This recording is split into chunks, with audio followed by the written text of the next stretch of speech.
Hindi ko pala naayos to. Anong mensahe ang kailangang marinig ng mga Taurus sa period na to? Pwedeng nangyayari na itong magiging reading natin o mangyayari pa lang. Kung hindi man para sa inyo itong magiging reading natin, edi baka para sa someone na malapit sa inyo o sa someone na kakilala nyo mismo. Baka may lumabas na gender mamaya, gawin nyo na lang. Energy, masculine at feminine energy. Pwede rin naman na huwag nyo nang pansinin ang gender. Hindi ko masasabi kung anong magiging reading, kung positive ba o negative. Depende sa kung anong mapipick up kong energy. Walang masama kung papanoorin ang sun, moon at rising sign, kasi baka man sa mga yan ay mag-resonate na sa sitwasyon nyo. Ang cute The Lovers. Ngayon ko lang nakita to, kahit na 3 weeks ko na yata ginagamit tong deck na to, pang 3rd week na ngayon. Pero ngayon lang to lumabas. Ang cute. So kung interested kayo sa deck na to, hindi to sponsored, pero paborito ko to. So bagong bili ko to. Ito na siguro ang pinaka-paborito kong deck na nagkaroon ako. Ang cute talaga. So ang pangalan ng deck na to ay Labradorable Tarot. So kung magustuhan nyo, edi bili na, diba? Anyways, itag ko na lang pala. Okay? So kung gusto nyo nga, edi hanapin nyo na lang sa tag ko. 7 of Swords, The Lovers, Knight of Wands. Diyos ko naman, nagtabi pa to kasi ito, pag kinumbay natin yan lahat, diba, ito yung dishonest person o cheating na lang, betrayal. Ito ay romance, tas ito ay flirtation. Di doon na tayo tumuloy pala sa connection na may, hindi to connection lang basta-basta, relasyon to relasyon na nagkaroon ng cheating, whether nangyayari na to o mangyayari pa lang, pero dumaretso tayo sa outcome. Mamaya maglalagay ako ng clue para malaman nyo kung tatama ba sa inyo to o hindi, or baka dun tumama sa kakilala nyo. Anong possible outcome ng ganong klaseng sitwasyon, whether nangyayari na o mangyayari pa lang.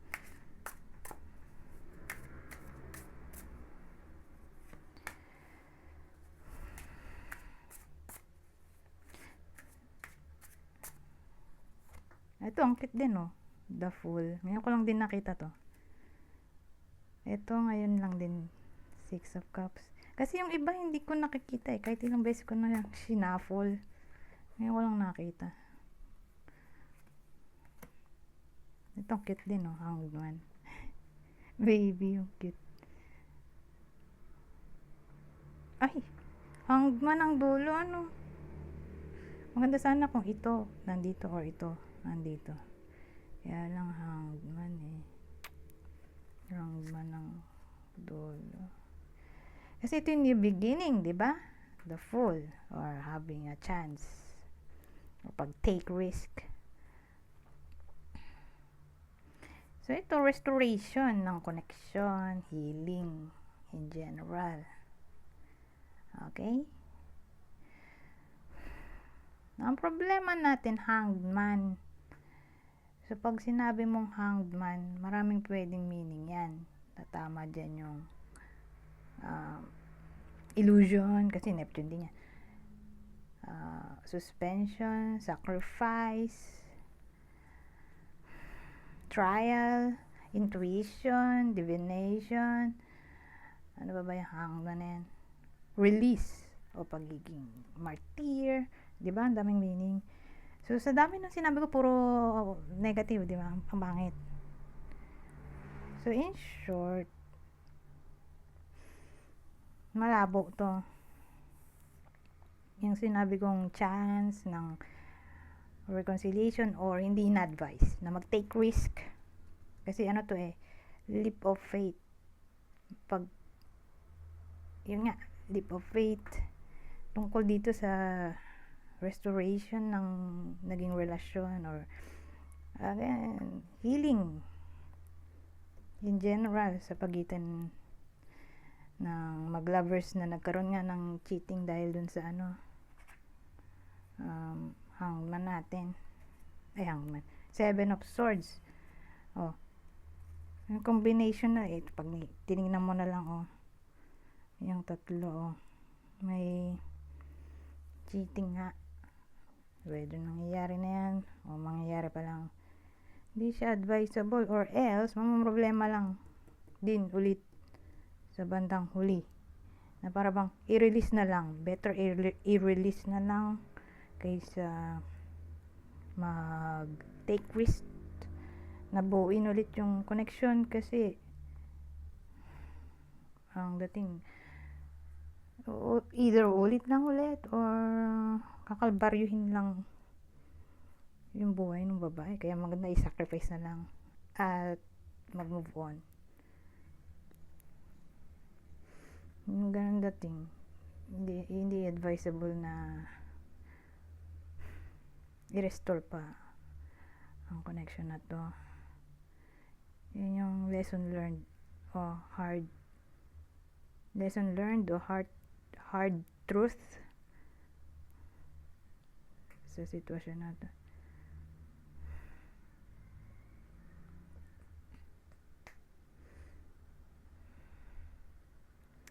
Anyways,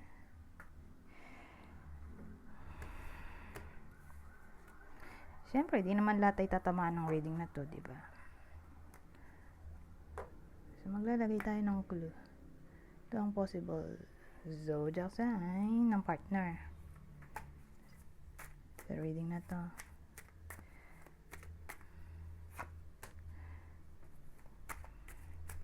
So, ang possible zodiac sign ay ng partner ay ano ba to? Cancer, Aquarius, Leo. Ngayon, kung hindi tumama sa inyo yung reading, di baka tumama dun sa kakilala nyo. Idol. So, ang possible zodiac sign niya ay Aquarius, Libra, Sagittarius. Maglalagay din tayo ng isa pang clue. Bihira ko tong gamitin So, gamitin natin dito sa Taurus.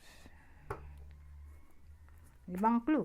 Same instruction. Kung di man tumama sa inyo itong clue, di baka tumama dun sa kakilala nyo o idol. So, kunin nyo lang yung clue na sa tingin nyo fit sa sitwasyon nyo o sa kakilala nyo. So, may someone na mahilig sa red. Red na damit. O baka uniform yan. Almost all red. So, may someone na ganto buhok, maikli lang. Yung tatamaan ng clue natin, yung mag-lovers, pwede rin yung third party at kakilala. Kung sa kakilala nyo tumama to. Basta ma-identify nyo naman yung bida dito base sa clue. Brown ng mata. O baka contact lens to kung ano. Sabihin natin may iba sa inyo na half Filipino, half foreigner. Siyempre pag may ibang lahi, iba din mata. Kung di brown ng mata di contact lens. Ito mahilig magpakulay ng buhok. May someone na mahilig magpakulay ng buhok.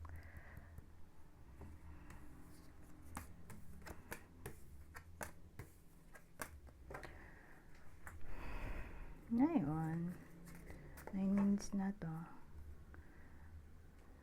Diretso tayo dito. Kuha lang ko isang spread para lang magamit. Kasi matagal-tagal bago mulit to.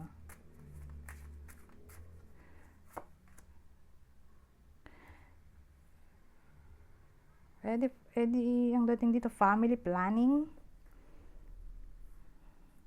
Mapag-uusapan ng tungkol dito or Pay attention sa family planning or else baka magkaroon ng unwanted pregnancy. Diba may hawak-hawak silang ultrasound. Kaya, encourage ang family planning or mag-pay attention tungkol dito para sa mga in a relationship.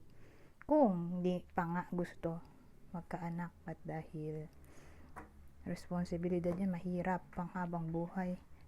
Hindi naman sobrang panghabang. Oo nga, panghabang buhay kahit matanda na yung anak. Diba? Anak mo pa rin yun. So, responsibilidad mo pa rin. Although, di mo naman kailangang sustentuhan. Pero yung care, diba hindi mawawala. Parang choice mo na lang kung susuportahan mo kung magulang. But anyways, again, mahirap nga. Kaya nga sa panahon ngayon, ang mga tao, nag-alaga na lang ng pet. Mahirap kasi nga bumuhay ng anak. Mas magastos pag anak. Kaya yung iba nga, sa panahon ngayon, pet na lang ang naging baby. Anyways, so again, possibility prediction ng pregnancy.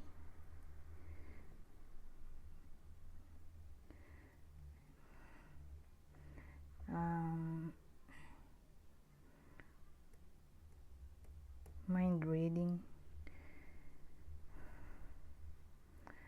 Pag ganyan, mag-lovers, may someone dyan sa dalawang yan. Magiging intuitive.